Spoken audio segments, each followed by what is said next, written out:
Yes, ready. अध्यक्ष महोदय, पैसा देकर लोगों को जासूस बनाया जा रहा है।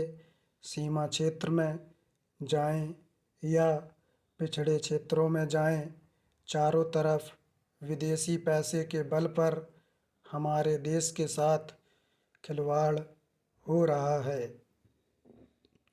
इतना ही नहीं, विश्वविद्यालयों में जाएं तो वहाँ भी यही खेल खेला जा रहा है। गिरजाघरों में, मंदिरों में, मस्जिदों में विदेशी पैसे के बल पर अपना प्रभाव जमाने की कोशिश हो रही है। यह समस्या किसी एक पार्टी की नहीं है, यह राष्ट्र की समस्या है। आज सदन में वित्त मंत्रालय की मांगों पर बहस हो रही है। सरकार के हर विभाग का वित्त मंत्रालय से संबंध होता है। देश में जो प्रगति हुई है और हो रही है, उसकी काफ़ी चर्चा हुई है। जो प्रगति हुई है वह चारों ओर दिखाई पड़ रही है। कम से कम रेल विभाग में तो काफ़ी प्रगति दिखाई पड़ रही है। रेलों में अब भीड़ भाड़ कम होती है। बिजली का भी काफ़ी विकास हुआ है, लेकिन देहातों की तरफ हमारा जो दृष्टिकोण है उसको देखकर कुछ कष्ट होता है। अभी जो जनगणना हुई है उसको देखने से मालूम होता है कि शहरों की जनसंख्या अधिक बढ़ी है। आज देहातों से लोग शहरों की तरफ आ रहे हैं।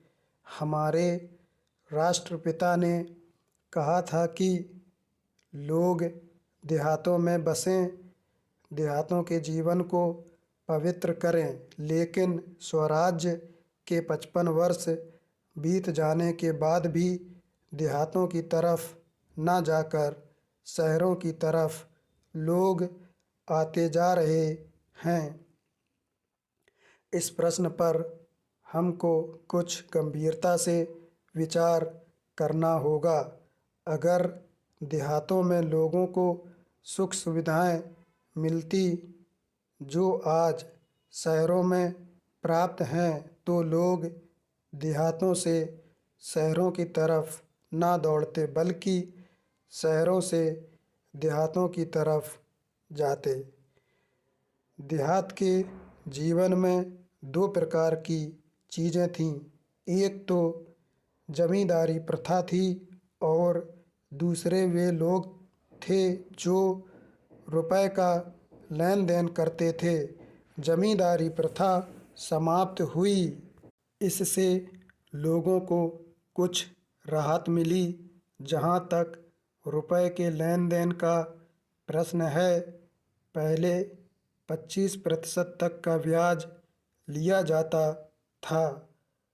उसमें अब कुछ कमी अवश्य है, लेकिन कहीं कहीं तो अभी भी उतना ही ब्याज लिया जाता है जिससे कर्ज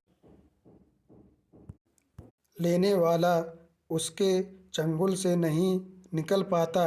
सरकार भी अब उचित दर पर कर्जा देने लगी है।